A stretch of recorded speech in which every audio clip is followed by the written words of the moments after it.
Welcome back on my channel Amrit की पाठशाला। तो आज की इस वीडियो में हम बात करेंगे class 10th chemistry chapter first, जो कि है chemical reaction and chemical equation.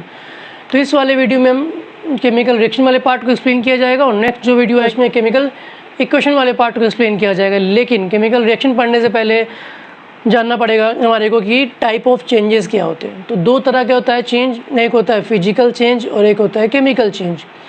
तो एक चेंज जिसमें नो न्यू सब्सटेंस, कोई भी नया सब्सटेंस ना बने, उसको बोलते हैं फिजिकल चेंज।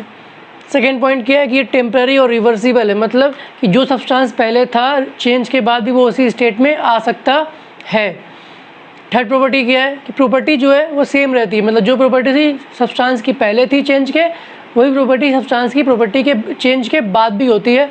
फोर्थ पॉइंट क्या है कि फिजिकल चेंज में जो चेंज आएगा वो उसकी बॉडी के या सब्सटेंस के शेप में आएगा, साइज में आएगा, कलर में आएगा, टेक्सचर में आएगा। लेकिन केमिकल चेंज क्या है, तो एक चेंज जिसमें न्यू सब्सटेंस बने, a change in which new substance is formed is called chemical change. Second point क्या है कि ये परमानेंट और इरिवर्सिबल है, मतलब कि अगर एक बार चेंज हो गया तो दोबारा ही उसी स्टेट में नहीं आएगा। थर्ड क्या है, प्रॉपर्टी चेंज। अब यहाँ पे कहता है कि चेंज के बाद जो सब्सटेंस में, जिस सब्सटेंस में चेंज आया है उसकी प्रॉपर्टी चेंज के पहले और चेंज के बाद दोनों अलग अलग हो जाएगी। फोर्थ क्या है कि केमिकल चेंज में जो सब्सटेंस का जो स्ट्रक्चर है, केमिकल बॉन्डिंग है, वो बदलती है, उसके शेप साइज में कोई चेंज नहीं आता है। एग्जांपल के लिए अगर बात करें तो पेपर,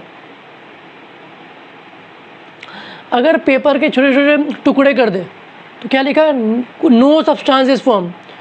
जब पेपर को फाड़ दिया गया तो जो चेंज आया उसमें क्या आया, साइज में आया, शेप में आया, लेकिन सब्सटेंस कुछ भी नहीं बना। पहले भी पेपर था, बाद में पेपर है।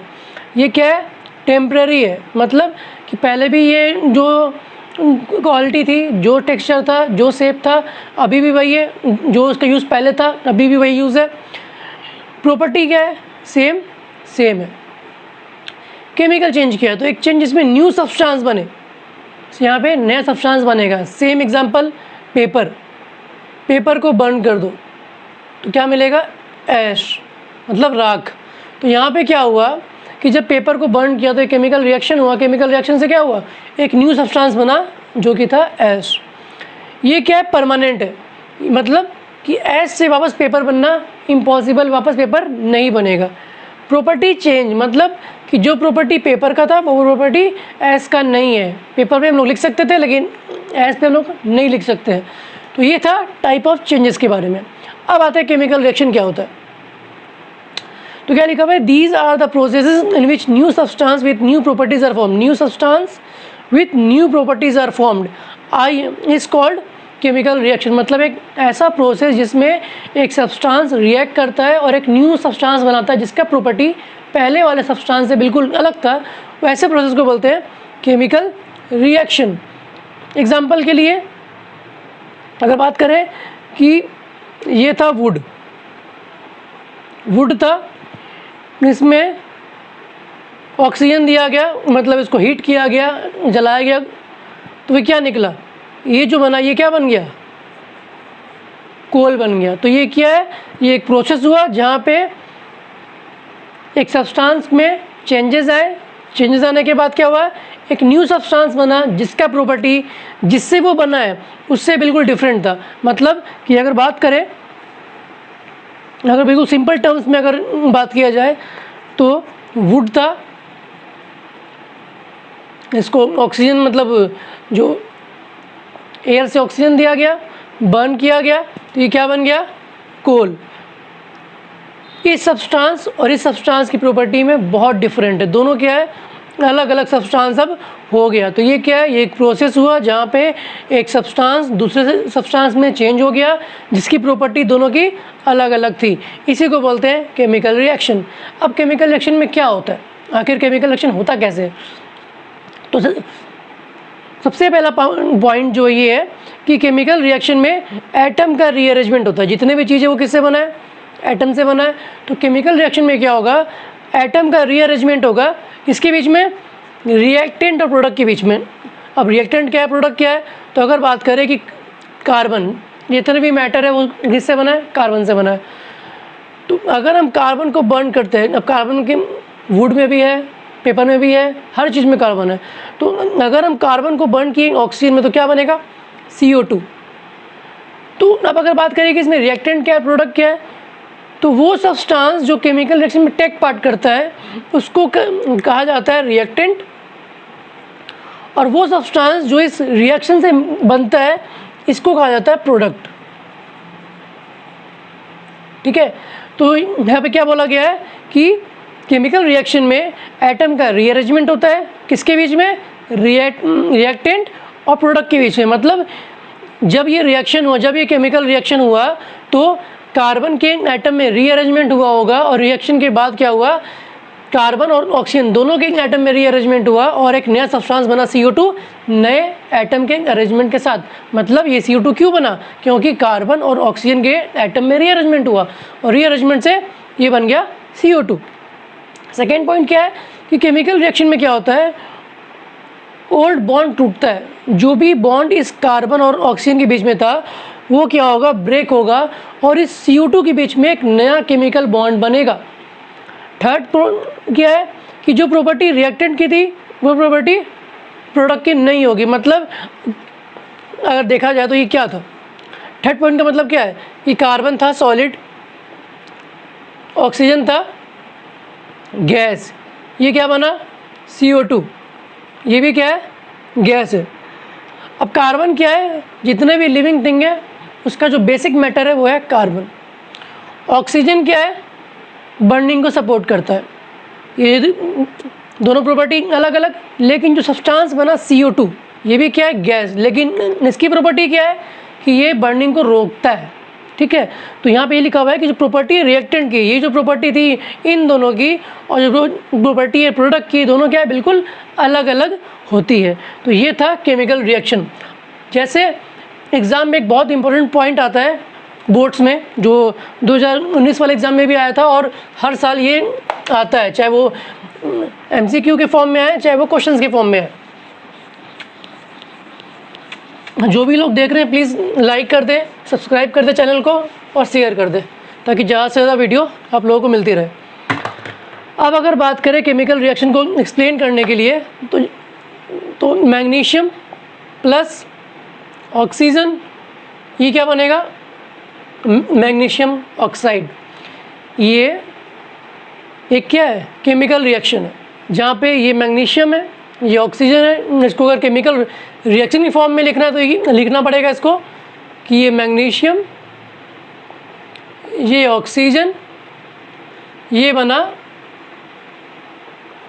Magnesium oxide. ठीक है, तो ये क्या है, केमिकल रिएक्शन है।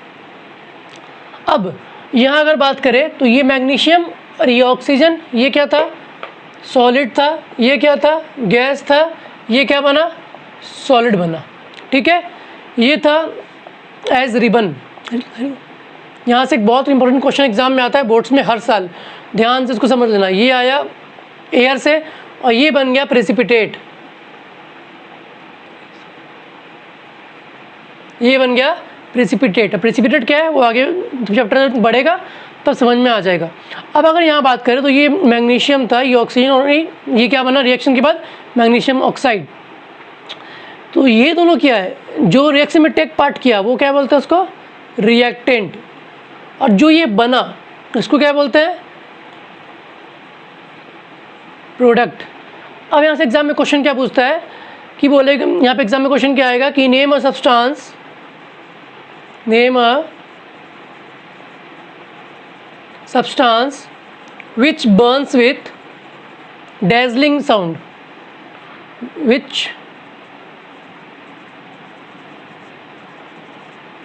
burns with dazzling sound। ये ध्यान रखना, dazzling sound। ये एक नंबर वाले MCQ में पूछता है कि name a substance which Burns with dazzling sound। तो ये जो मैग्नीशियम रिबन है ना, ये जलता है, सॉरी dazzling फ्लेम, साउंड नहीं, फ्लेम, dazzling फ्लेम, या इसमें और लिख लो white dazzling flame, white dazzling flame. तो जब ये मैग्नीशियम रिबन के फॉर्म में होता है, जब इस मैग्नीशियम को बर्न करते हैं ऑक्सीजन में तो बनता है magnesium oxide white powder precipitate के फॉर्म में। तो ये जब बर्न करते हैं मैग्नीशियम को, तो ये जब इसको हम बर्न करते हैं तो ये क्या होता है, वाइट डेजलिंग फ्लेम के तौर पे जलता है। अब यहाँ से और नेक्स्ट क्वेश्चन पूछता है कि why should we rub the magnesium ribbon before burning, कि मैग्नीशियम रिबन को जलाने से पहले रब क्यों करना पड़ता है? क्योंकि मैग्नीशियम रिबन में क्या होता है, मैग्नीशियम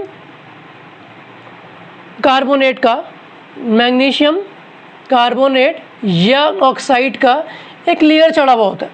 ये लेयर मैग्नीशियम रिबन के ऊपर चढ़ा हुआ होता है उसको प्रोटेक्ट करने के लिए।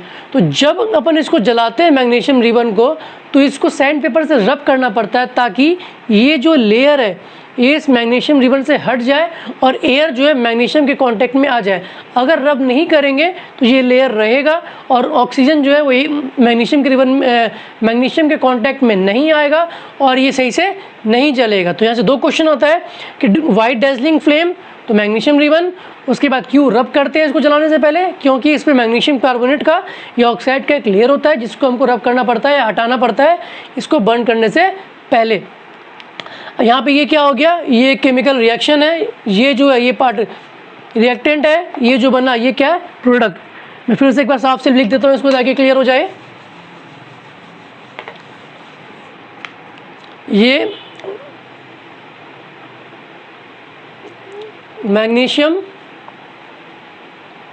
ऑक्सीजन, ये बन गया क्या,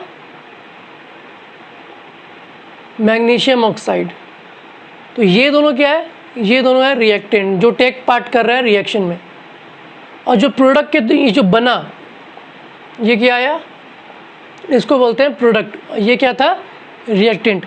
अब हम पढ़ेंगे कैरेक्टरिस्टिक्स ऑफ केमिकल रिएक्शन, मतलब कि अगर केमिकल रिएक्शन है तो उसकी कुछ प्रॉपर्टी होगी। प्रॉपर्टी क्या है, तो किसी भी केमिकल रिएक्शन की 5 प्रॉपर्टी होती है। पहली प्रॉपर्टी इवोल्यूशन ऑफ गैस। अब कैरेक्टरिस्टिक्स का मतलब क्या है, मतलब ये है कि अगर इन पाँचों में से कोई भी एक चीज़ हुआ है, मतलब अगर इन पाँचों में से कोई भी एक इवेंट हो गया, इसका मतलब केमिकल रिएक्शन हुआ है। अब 5 इवेंट क्या है या 5 कैरेक्टरिस्टिक्स क्या है। पहला कैरेक्टरिस्टिक्स है इवोल्यूशन ऑफ गैस, मतलब अगर रिएक्शन करने पे गैस इवॉल्व हुआ है तो इसका मतलब केमिकल रिएक्शन हुआ है। अगर रिएक्शन करने पे फॉर्मेशन ऑफ प्रेसिपिटेट बना है तो मतलब केमिकल रिएक्शन हुआ है। अगर कलर में चेंज आया है तो इसका मतलब केमिकल रिएक्शन हुआ है। अगर टेम्परेचर में चेंज, अगर रिएक्शन करने समय टेम्परेचर में चेंज हुआ है तब भी इसका मतलब क्या है कि केमिकल रिएक्शन हुआ है। अगर स्टेट में चेंज, सॉलिड से लिक्विड, लिक्विड से गैस अगर बदला है तब भी ये क्या डिनोट करता है कि केमिकल रिएक्शन हुआ है। तो अगर इन पाँचों में से कोई भी एक इवेंट अगर दिखता है रिएक्शन के बाद तो इसका मतलब कि केमिकल रिएक्शन हो गया है। तो पहला क्या है, evolution of gas. Evolution of gas को हम डिनोट करते हैं, गैस के इवोल्यूशन डिनोट करते हैं हम अपवर्ड एरो से। ध्यान रख लेना, अपवर्ड एरो का मतलब है कि ये गैस के फॉर्म में निकल रहा है। तो इसका रिएक्शन एग्जाम में पूछता है, बहुत इंपॉर्टेंट है, कि जब जिंक को सल्फ्यूरिक एसिड, H2SO4 क्या होता है, ये है जिंक, ये है सल्फ्यूरिक एसिड H2SO4, रिएक्शन होगा तो ये क्या बनेगा, जिंक सल्फेट जो कि एक सॉल्ट है, और ये क्या निकलेगा, हाइड्रोजन गैस। तो अगर रिएक्शन में हाइड्रोजन गैस निकला है तो इसका मतलब कि केमिकल रिएक्शन हुआ है। और एक बहुत इंपॉर्टेंट पॉइंट MCQ के लिए कि हाइड्रोजन गैस ऑलवेज जो है पॉपिंग साउंड से बर्न करता है। पॉपिंग साउंड से अगर कोई गैस बर्न कर रहा है या उसमें एक्सप्लोजन हो रहा है पॉपिंग साउंड के तौर पे, तो मतलब वो कौन सी गैस है, हाइड्रोजन। MCQ में बहुत इंपॉर्टेंट क्वेश्चन होता है ये। सेकेंड क्या है, फॉर्मेशन ऑफ प्रेसिपिटेट। तो प्रेसिपिटेट क्या है, तो प्रेसिपिटेट एक तरह का सॉलिड प्रोडक्ट होता है जो रिएक्शन के बाद सॉल्यूशन में जाके नीचे बैठ जाता है। प्रेसिपिटेट एक तरह का सॉलिड वेस्ट है जो रिएक्शन के बाद सॉल्यूशन के नीचे जाके बैठ जाता है। तो प्रेसिपिटेट को लोग डिनोट करते हैं डाउनवर्ड एरो से। इसमें क्या तरीका है कि भाई H2SO4 सल्फ्यूरिक एसिड रिएक्शन किया BaCl2 बैरियम क्लोराइड से, तो क्या बनेगा, barium sulphate plus hydrochloric acid. तो ये क्या है, ये प्रेसिपिटेट के फॉर्म में जाके जमा हो गया। थर्ड बात करें अगर चेंज इन कलर, तो यहाँ क्या है, कॉपर सल्फेट जो कि ब्लू कलर का होता है, Fe आयरन मतलब ये होता है ब्राउन कलर का। जब रिएक्शन हुआ तो ये क्या बन गया, आयरन जो कि कॉपर से ज़्यादा रिएक्टिव है वो क्या करेगा, कॉपर को हटा देगा और खुद जाके जो सल्फेट है उसके साथ बैठ जाएगा और क्या बना लेगा, फेरस सल्फेट और प्लस कॉपर। तो जब ये रिएक्शन होगा तो इस रिएक्शन में क्या होगा कि जो कलर जो है वो क्या होगा, रिएक्टेंट में ब्लू था, रिएक्शन के बाद प्रोडक्ट में क्या हो जाएगा, ग्रीन कलर का हो जाएगा। इसके बाद अगर बात करें चेंज इन टेम्परेचर, तो जब भी जैसे गाँव वगैरह में देखा होगा कि घर पे एक होता है पोचारा, मतलब वाइट वॉशिंग जिसको बोलते हैं इंग्लिश में, और हिंदी में बोलते हैं पोचारा। तो जब वाइट वॉशिंग होता है तो हम लोग क्या करते हैं, एक बाल्टी में चूना होता है ना, चूने को पानी में गिराते हैं, सॉरी मतलब चूने में पानी गिराते हैं। जैसे ही हम चूने में पानी गिराते हैं तो एक लार्ज अमाउंट ऑफ हीट निकलता है। फिर क्या होता है, जब हम लोग पानी उस चूने में, जब चूना क्या होता है क्विक लाइम जिसको बोलते हैं कैल्शियम ऑक्साइड, जब उसमें वाटर मिला है तो एक रिएक्शन होगा और लार्ज अमाउंट में हीट निकलता है। बनता क्या है, कैल्शियम हाइड्रोक्साइड जिसको हम लोग बोलते हैं स्लेक्ड लाइम। और इसी कैल्शियम हाइड्रोक्साइड का जो सॉल्यूशन बनता है, जो पानी का घोल जो बन गया, चूना पानी का जो घोल, उसी को दीवार पे हम लोग पेंट के तौर पे यूज़ करते हैं। तो ये क्या हो गया, चेंज इन टेम्परेचर। पांचवा क्या है, चेंज इन स्टेट, मतलब कि कोई सब्सटेंस सॉलिड से लिक्विड हो गया, लिक्विड से गैस हो गया। जैसे अगर हम कैंडल बंद करते हैं तो कैंडल बंद करने पे क्या होता है कि जो कैंडल की जो हीट है उससे क्या होता है, जो वैक्स है वो बनता है वेपर, और कुछ जो वैक्स है वो बनता है लिक्विड। तो यहाँ पे क्या हुआ, स्टेट का चेंज हो गया। अब अगर नेक्स्ट बात करें, ये बहुत जो बोर्ड्स के लिए इंपॉर्टेंट क्वेश्चन था इसमें मैंने सब लिखवा दिया है यहाँ तक के लिए, वो सब ध्यान से देख लेना क्योंकि तुम्हारे बोर्ड्स में वो क्वेश्चन आते हैं हमेशा। अब अगर बात करें केमिकल इक्वेशन,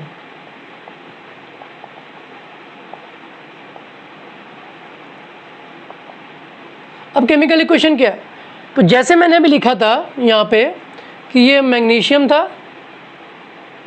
प्लस ये ऑक्सीजन था, ये क्या बन गया था, मैग्नीशियम ऑक्साइड बन गया था। तो केमिकल इक्वेशन क्या है, तो जब हम किसी केमिकल रिएक्शन को उसके सिंबल से रिप्रेजेंट करते हैं तो उसी को बोलते हैं केमिकल इक्वेशन। मतलब अगर ये केमिकल रिएक्शन लिखा हुआ है कि magnesium plus oxygen is equal to magnesium oxide, अब अगर हम मैग्नीशियम का सिंबल लिख दें Mg, ऑक्सीजन का लिख दे O2 और ये लिख दे अगर MgO, तो जब हम किसी केमिकल रिएक्शन को उसके सिंबल से रिप्रेजेंट करते हैं तो उस रिप्रेजेंटेशन को हम लोग बोलते हैं केमिकल इक्वेशन। तो ये क्या है, ये है केमिकल इक्वेशन। और ये क्या है, तो ये है केमिकल रिएक्शन। क्यों, क्योंकि यहाँ पे सिंबल रिप्रेजेंट नहीं किया गया है, सिंबलाइज इसको यहाँ पे मैग्नीशियम को यहाँ पे किया गया है, ऑक्सीजन को सिंबलाइज यहाँ पे किया गया है, मैग्नीशियम ऑक्साइड को सिंबलाइज यहाँ पे किया गया है। तो ये क्या है, ये है केमिकल इक्वेशन और ये है केमिकल रिएक्शन। ये दोनों में डिफरेंस था, ठीक है। अब अगर बात करें तो यहाँ से नेक्स्ट टॉपिक आता है केमिकल इक्वेशन के अंदर, ये आता है बैलेंस्ड और अनबैलेंस्ड। बैलेंस्ड इक्वेशन और एक होता है unbalanced chemical equation. Balanced equation और एक होता है अनबैलेंस्ड केमिकल इक्वेशन। तो अगर किसी केमिकल इक्वेशन में जैसे मान लो Mg प्लस O2 MgO, अगर यहाँ की बात करें तो यहाँ पे एक एलिमेंट है Mg, एक एलिमेंट है ऑक्सीजन, यहाँ पे भी एक है मैग्नीशियम और यहाँ पे भी है ऑक्सीजन। तो बैलेंस इक्वेशन क्या होता है कि अगर, ठीक है, अगर क्या हो कि यहाँ रिएक्टेंट में जो एलिमेंट है उसका नंबर ऑफ एटम और जो प्रोडक्ट में जो एलिमेंट है उसका नंबर ऑफ एटम इक्वल हो, number of atom if equal in reactant and product, तो वो क्या होता है, बैलेंस केमिकल इक्वेशन। लेकिन अगर यहाँ हम देखें तो ये मैग्नीशियम एक एलिमेंट, ये ऑक्सीजन एक एलिमेंट, ये मैग्नीशियम एक एलिमेंट और ये ऑक्सीजन एक एलिमेंट, बट अगर यहाँ पे हम देखें तो क्या दिखेगा, अगर यहाँ हम देखें तो क्या दिख रहा है कि यहाँ पे मैग्नीशियम एक एलिमेंट, एक एटम था, यहाँ पे ऑक्सीजन 2 था, O2 मतलब 2 हो गया। यहाँ पे मैग्नीशियम कितना है 1 है और यहाँ ऑक्सीजन कितना है 1 है। तो यहाँ पे क्या हो रहा है कि जो नंबर ऑफ एटम है रिएक्टेंट में जो एलिमेंट है उसमें नंबर ऑफ एटम और जो प्रोडक्ट में जो एक कंपाउंड बना है उसमें नंबर ऑफ एटम अलग अलग है। तो ये कौन सा हो गया अनबैलेंस्ड केमिकल इक्वेशन। तो बैलेंस कौन होता है जिसमें नंबर ऑफ एटम, इसमें भी जैसे अगर बात करें कि Zn प्लस H2SO4 ये क्या बढ़ेगा Zn SO4 प्लस H2, ये क्या है ये एक बैलेंस केमिकल इक्वेशन है। क्यों? क्योंकि अगर देखें तो यहाँ पे था Zn, यहाँ था एक हाइड्रोजन और एक सल्फेट। यहाँ बात करें तो यहाँ भी क्या है Zn, ये क्या है सल्फेट, यहाँ क्या था H2। यहाँ कितना Zn है 1, यहाँ कितना Zn है 1, ये भी 1 ये भी 1। H2 कितना है 1, H2 कितना है 1, सल्फेट SO4 पूरा कितना है 1, SO4 कितना है 1। तो अगर किसी केमिकल इक्वेशन में रिएक्टेंट के एलिमेंट का नंबर ऑफ एटम, रिएक्टेंट के एलिमेंट का नंबर ऑफ एटम प्रोडक्ट के एलिमेंट के नंबर ऑफ एटम के इक्वल है तो वो बैलेंस केमिकल इक्वेशन होगा। लेकिन अगर अनबैलेंस कौन सा होगा, जैसे अगर बात करें H2 plus O2 H2O, H2 plus O2 H2O। यहाँ अगर देखें एक एलिमेंट हाइड्रोजन, एक एलिमेंट ऑक्सीजन और ये क्या बना है कंपाउंड H2O वाटर, ये वाटर फॉर्मूला है H2O। यहाँ देखें तो H2 कितना है 1 है, ऑक्सीजन कितना है 1 है, यहाँ H2 कितना है 1 है, लेकिन यहाँ O2 था यहाँ O है। यहाँ पे क्या आ गया डिफरेंस आ गया। यहाँ पे नंबर ऑफ एटम रिएक्टेंट के एलिमेंट का और नंबर ऑफ एटम प्रोडक्ट के एलिमेंट का वो सेम नहीं है। तो जब ऐसा सेम नहीं होता तो उनको सेम करना पड़ता है। सेम करने का तरीका क्या है तो देखो ध्यान से समझना, इसको बैलेंसिंग कैसे करते हैं वो बता रहा हूँ, ध्यान से समझ लेना। H2 O2 H2O। अब करना क्या होता है कि law of conservation of mass और law of conservation of constant proportion, इन दोनों के बेसिस पे बैलेंसिंग किया जाता है। बैलेंसिंग क्यों करते हैं तो लॉ ऑफ कंजर्वेशन ऑफ मास क्या बोलता है कि जितना क्लास 9 पे पढ़ना था कि जितना रिएक्टेंट का मास है उतना ही मास प्रोडक्ट का भी होना चाहिए। तो उसी के बेसिस पे हम लोग क्या करते हैं बैलेंसिंग करते हैं। तो यहाँ अगर देख रहे हैं तो यहाँ H2 1 है, O2 1 है, H2 1 है लेकिन O 1 है। यहाँ O2 था, ये O2 मॉलिक्यूल है, ये सिर्फ ऑक्सीजन है।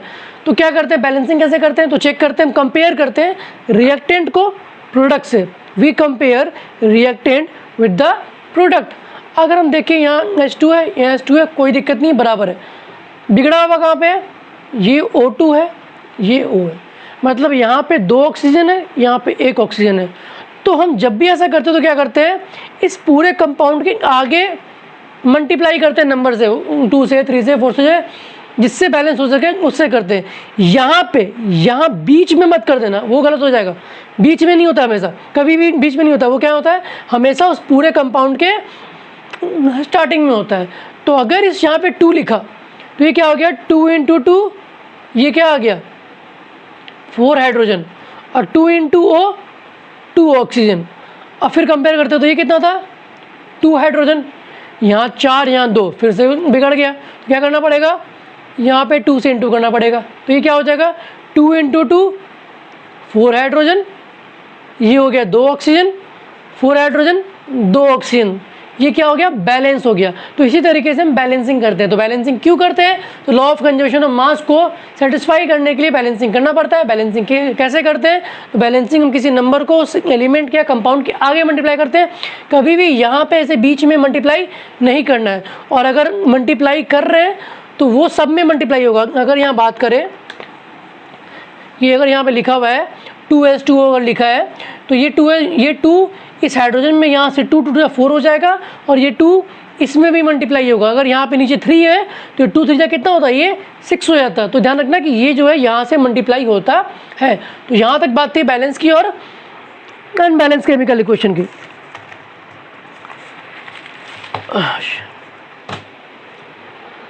अब नेक्स्ट बात करते हैं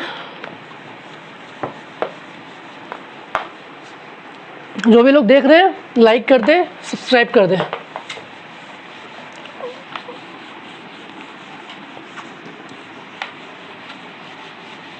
जो भी किसी को दिक्कत हो वो कमेंट कर देना। अब दो तरह का होता है केमिकल रिएक्शन या केमिकल इक्वेशन या केमिकल रिएक्शन बोल लो, इक्वेशन बोल लो, दो तरह का होता है। एक होता है एक्सोथर्मिक रिएक्शन और एक होता है एंडोथर्मिक रिएक्शन।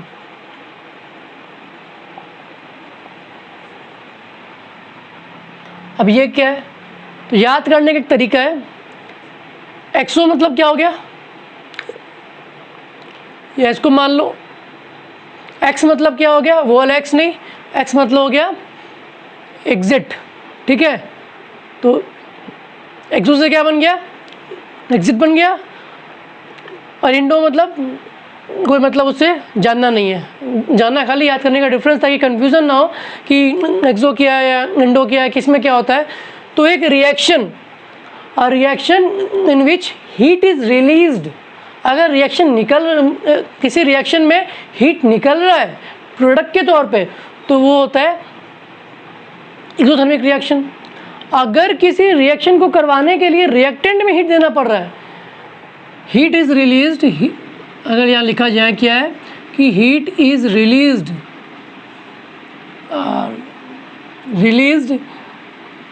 एज प्रोडक्ट या विथ प्रोडक्ट, कि प्रोडक्ट के साथ हीट भी निकल रहा है। कौन सा एग्जांपल, ये वाला एग्जांपल, CaO प्लस H2O। तो ये क्या था, CaOH2, साथ में क्या बन रहा है, हीट निकल रहा है। तो अगर प्रोडक्ट में हीट निकल रहा है तो उस टाइप के रिएक्शन को बोलते हैं एक्सोथर्मिक रिएक्शन। लेकिन अगर if we have to give heat in the reactant,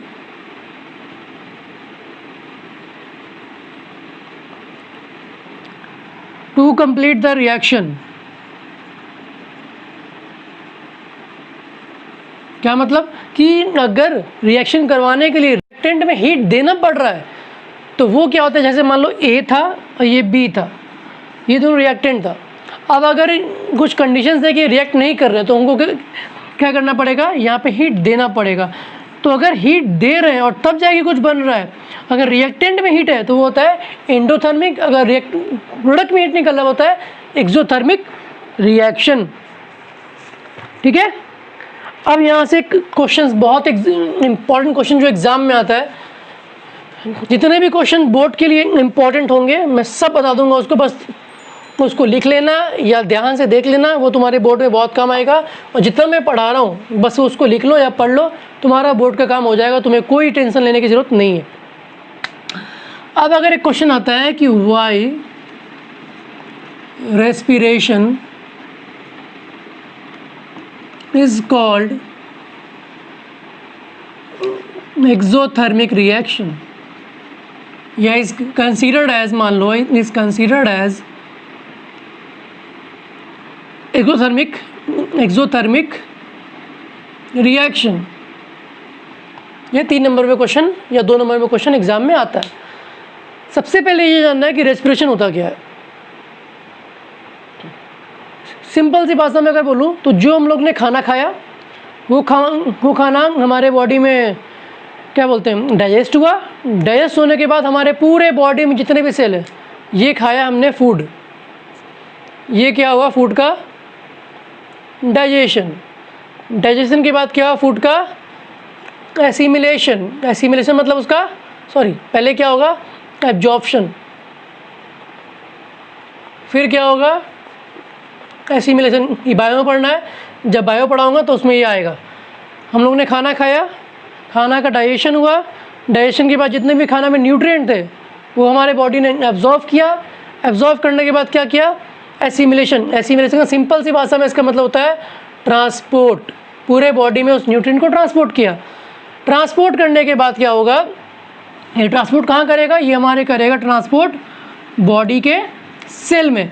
अब बॉडी के सेल में क्या होता है, ये जो हमने खाना खाया उसके सारे जो न्यूट्रिएंट है वो जाते हैं बॉडी सेल में। बॉडी सेल वहाँ पे क्या करता है, बॉडी के सेल में फूड जो कि ग्लूकोज के फॉर्म में जाता है हमारे बॉडी में, साथ में क्या होता है, ऑक्सीजन, ये दोनों का रिएक्शन होता है, केमिकल रिएक्शन होता है। केमिकल रिएक्शन से क्या निकलता है, एनर्जी, जो हमारे बॉडी में जाके एटीपी मॉलिक्यूल में जमा हो जाती है, एटीपी मॉलिक्यूल के फॉर्म में जमा हो जाती है। जब भी हमारे को ज़रूरत पड़ता है वो हम उस एनर्जी को हम लोग यूज़ कर लेते हैं। तो ये था रेस्पिरेशन, कि हम लोगों ने खाना खाया, खाने का डाइजेशन हुआ, डाइजेशन के बाद खाने का एब्जॉर्प्शन हुआ, मतलब बॉडी ने उसको एब्जॉर्ब किया, एब्जॉर्ब करने के बाद उसको ट्रांसपोर्ट किया। ट्रांसपोर्ट कहाँ किया, तो ट्रांसपोर्ट उसको किया बॉडी के सेल में। बॉडी के सेल में क्या हुआ कि जो फूड था, मतलब जो भी ग्लूकोज के में जो खाना हमारे पेट में या हमारे बॉडी सेल में गया है, तो बॉडी सेल में क्या होगा, ग्लूकोज जो है वो ऑक्सीजन से रिएक्शन होगा इस फूड का और इस ऑक्सीजन का, और क्या निकलेगा, एनर्जी। वो एनर्जी जब हमारे बॉडी में जाके जमा होगी एटीपी मॉलिक्यूल के फॉर्म में, और साथ में वेस्ट प्रोडक्ट क्या निकलता है, तो वेस्ट प्रोडक्ट निकलता है CO2 और वाटर, जो हमारे बॉडी से रिलीज़ हो जाता है। ये होता है लंग्स के ज़रिए, ये होता है यूरिन के ज़रिए हमारे बॉडी से रिमूव हो जाता है। तो यहाँ पे इस पूरे का मतलब खाली ध्यान रखने का ये था कि यहाँ पे एनर्जी रिलीज़ हो रही है। और अभी जस्ट मैंने बताया कि वो रिएक्शन जिसमें एनर्जी रिलीज़ होती है वो क्या होता है, एक्सोथर्मिक रिएक्शन। तो हमारा जो रेस्पिरेशन है वो क्या है, उसको माना चलती है और वो हमारे बॉडी में जाके जमा हो जाता है। अब इस केमिकल रिएक्शन वाले पार्ट का लास्ट टॉपिक, जो बहुत इंपॉर्टेंट टॉपिक है, जितने भी पॉइंट बता रहा हूँ, क्वेश्चन लिखवा रहा हूँ, बहुत इंपॉर्टेंट है। अब यहाँ है प्रिपरेशन ऑफ मेथेनॉल। जो भी पढ़ा रहा हूँ वो सब बोर्ड्स के लिए है, ऐसे ही इसमें कोई भी ऐसा फालतू टॉपिक एक भी नहीं है। प्रिपरेशन ऑफ मेथेनॉल, अब इसमें क्या आता है, इसमें क्या है कि जब कार्बन मोनोऑक्साइड को रिएक्शन करवाएंगे, जब कार्बन मोनोऑक्साइड को रिएक्शन करवाएंगे 300 ATM प्रेशर पे, 300 डिग्री सेल्सियस पे, उसके बाद ZNO प्लस CrO3, तो क्या बनता है, तो आपको बनेगा क्या, CH3OH, क्या है, CH3OH, ठीक है। तो ये क्या है, प्रिपरेशन ऑफ मेथनॉल में क्या होता है कि जब कार्बन मोनोऑक्साइड, ये है कार्बन मोनोऑक्साइड को रिएक्शन करवाते हैं हाइड्रोजन से। अब ये बहुत इंपॉर्टेंट है, ये है कंडीशंस कि किस कंडीशन में रिएक्शन हुआ है। ये क्या है, 300 ATM, ATM मतलब एटमॉस्फेरिक प्रेशर। तो 300 ATM के प्रेशर पे 300 डिग्री सेल्सियस पे जिंक ऑक्साइड और क्रोमेट, ये क्या है, कैटलिस्ट के तौर पे है। अब कई लोगों को ये नहीं पता होगा कि ये क्या होता है कैटलिस्ट। तो कैटलिस्ट एक सब्सटेंस है जो किसी रिएक्शन में हम लोग यूज़ करते हैं, उसके रेट को, रिएक्शन के रेट को फास्ट करने के लिए या स्लो करने के लिए। लेकिन ये जो है रिएक्शन में टेक पार्ट नहीं करता है, does not take part in the reaction.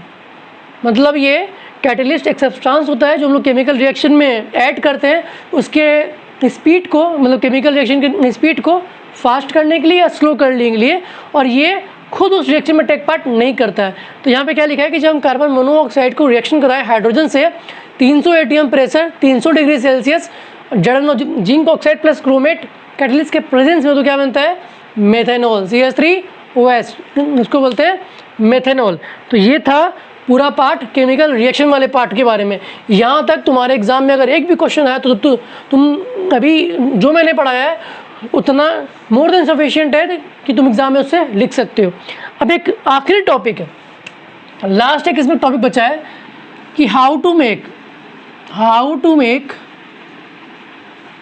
Chemical equation more informative.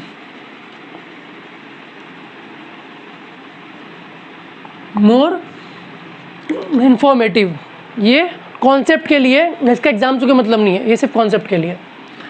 अब अगर यहाँ पे लिखा हुआ है कि मैग्नीशियम प्लस ऑक्सीजन, ये क्या बन गया, मैग्नीशियम ऑक्साइड।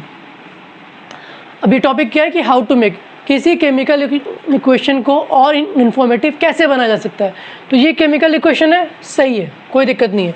यहाँ अगर ये लगा दो यहाँ ये लगा दो, बैलेंस कर दिया, 2 mg 2 mg, 2 oxygen 2 oxygen, balance हो गया। ठीक है, तो यहाँ पे क्या है, सबसे पहला जो तरीका है जिससे हम इक्वेशन को और इन्फॉर्मेटिव बना सकते हैं, सबसे पहले क्या करना है, किसी भी केमिकल इक्वेशन कोई भी हो, सबसे पहले काम होता है कि उसको बैलेंस करना। बिना बैलेंस किए हम लोग उसको नहीं लिख सकते हैं। सबसे पहले बैलेंस कर दिया। अब हम लोग क्या कर सकते हैं कि इस इक्वेशन को और इन्फॉर्मेटिव बनाने के लिए हम उसके स्टेट की जो सब्सटेंस है वो किस स्टेट में, तो ये सॉलिड है तो ये डिनोट कर दिया, ये गैस है तो ये कर दिया डिनोट, ये क्या है, सॉलिड है, ये कर दिया डिनोट। फर्स्ट तरीका कि उसके फिजिकल स्टेट को by writing the physical state, by writing the, ये फर्स्ट पॉइंट है, by writing the physical state we can make chemical equation more informative। Second क्या है, कंडीशंस। तो इसका मतलब क्या है, जैसे जस्ट मैंने बताया अभी CO प्लस H2, यहाँ पे क्या हुआ था, 300 ATM 300 degree Celsius, ZNO plus CrO3 C3, क्या बना था, CH3OH। तो ये जो है, जो कंडीशंस दिखा रही है किस कंडीशन में हुआ है, कि क्या कोई कैटलिस्ट है, क्या कोई उसमें प्रेशर दिया गया, क्या उसमें उसको हीट किया गया है। तो ये कंडीशंस दिखा के हम जो है किसी केमिकल इक्वेशन को और इंफॉर्मेटिव बना सकते हैं। थर्ड पॉइंट क्या है, थर्ड पॉइंट है हीट चेंज। मतलब कि हीट हम लोग अगर रिएक्शन करवाने के लिए अगर हीट देना पड़ रहा है तो उसको डिनोट करेंगे, अगर हीट निकल रहा है उसको डिनोट करेंगे। हीट चेंज का ये जो साइन है वो होता है डेल्टा। अगर किसी रिएक्शन में ऐसे बीच में एरो के ऊपर डेल्टा, ये ऐसे ट्रायंगल टाइप बना जो बोलते हैं डेल्टा, ये अगर बना हुआ है इसका मतलब कि उसको हीट किया जा रहा है, उस रिएक्शन में हीट दिया जा रहा है, तब वो रिएक्शन हो रहा है, तो इसको बोलते हैं डेल्टा। ये क्या दिखाता है, ये दिखाता है हीट को, यहाँ गर्मी दे, यहाँ पे इस रिएक्शन को करवाने के लिए हीट दिया जा रहा है। सेकंड तरीका क्या है, जो जस्ट बताया कि अगर रिएक्टेंट में हीट दे रहे हैं, मतलब अगर इंडोथर्मिक रिएक्शन है तो हीट जोड़ेंगे रिएक्टेंट में, अगर एक्सोथर्मिक है तो हीट को जोड़ देंगे प्रोडक्ट में।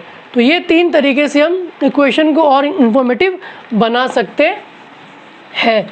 तो जो फर्स्ट पार्ट था क्लास 10th के केमिस्ट्री में, जो फर्स्ट चैप्टर था chemical reaction and chemical equation, तो उसमें जो फर्स्ट पार्ट था केमिकल रिएक्शन, ये आपका ख़त्म हो गया। यहाँ तक केमिकल रिएक्शन था। जो भी इंपॉर्टेंट क्वेश्चन थे कौन कौन से थे, एक था डेजलिंग फ्लेम वाला, डेजलिंग फ्लेम। सेकंड क्या था, why magnesium ribbon is rubbed before burning. Third क्या था, थर्ड है what is exo and endothermic reaction. Fourth क्या था, प्रिपरेशन ऑफ मेथनॉल। पांचवा क्या था कि why respiration is considered as exothermic reaction। इस केमिकल रिएक्शन के पार्ट में ये 5 क्वेश्चन वेरी इंपॉर्टेंट है, जो तुम्हारे बोर्ड्स के लिए काम आएंगे। जो कॉन्सेप्ट देना था, जो पढ़ाना था, वो मैंने पढ़ा दिया, लेकिन ये 5 क्वेश्चन ये वो है जो बोर्ड्स के लिए, बहुत बोर्ड्स के लिए 10th बोर्ड्स के लिए बहुत इंपॉर्टेंट क्वेश्चंस है। ये प्रीवियस ईयर में आ चुके हैं और हर साल एग्जाम में इन 5 में से कोई ना कोई एक क्वेश्चन आ जाता है। तो अब इस वीडियो में केमिकल रिएक्शन वाला पार्ट हुआ। जो नेक्स्ट वीडियो आएगी कल, उसमें केमिकल जो इक्वेशन है उसमें पढ़ना type of reaction, displacement reaction, combination reaction, double displacement reaction. उस वाले वीडियो में उस सारे पार्ट्स के बारे में पढ़ेंगे। अब 2 मिनट की बात अगर कर ले इस चैनल के बारे में,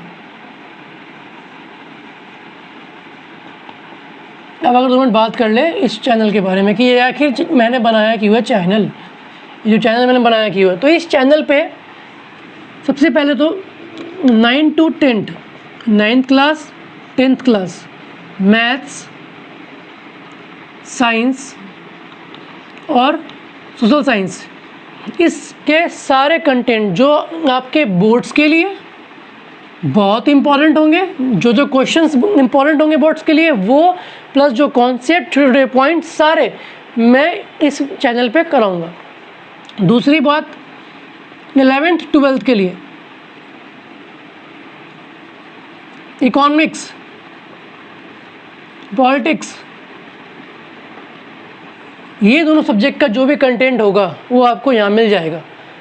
नेक्स्ट क्या मिलेगा, तो जो स्टाफ सिलेक्शन कमीशन जो 12th की, ये 12th के बाद वाला पार्ट है। स्टाफ सिलेक्शन कमीशन जो सेंट्रल गवर्नमेंट जो एग्ज़ाम करवाती है, कौन से, एक होता है LDC लोअर डिवीज़न क्लर्क और एक होता है UDC, इसको बोलते हैं CGL एग्ज़ाम, और ये होता है LDC एग्ज़ाम। तो इस LDC एग्ज़ाम और CGL जो एग्ज़ाम है उसमें जो मैथ्स रीजनिंग जो आते हैं वो सारा इस चैनल पे मैं पढ़ाऊँगा अच्छे तरीके से, डिटेल तरीके से। और last but not the least, सबसे important BPSC exam. BPSC exam की तैयारी, कौन सी बुक कितनी पढ़नी है, कौन सा टॉपिक छोड़ना है, कैसे पढ़ना है, कैसे नोट्स बनाना है, डेली उसके बारे में एक टॉपिक का कंटेंट इस चैनल पे मिलेगा। तो जो भी ये चैनल या वीडियो देख रहे हैं अभी, तो डेली मैं इस चैनल पे एक वीडियो, 2 या 3 वीडियो डालूंगा अलग अलग, कभी 9th, कभी 10th, कभी LDC के लिए, कभी CGL के लिए, सारा कंटेंट मिलेगा। तो प्लीज़ लाइक करें, सब्सक्राइब करें और शेयर करें जितना हो सके, क्योंकि जो भी मैं पढ़ाऊँगा वो सारा तुम्हारे एग्ज़ाम के कंटेंट के लिए होगा। अगर तुमने ध्यान से पढ़ लिया, तुम्हारा बोर्ड्स में कहीं दिक्कत नहीं, तुम्हें कुछ भी और पढ़ने की ज़रूरत नहीं है, क्योंकि मैं सारे इंपॉर्टेंट क्वेश्चंस जो बोर्ड्स के लिए है, सारे कॉन्सेप्ट सब बताऊंगा जो बाकी शायद कोई ना बताए। ठीक है, थैंक यू।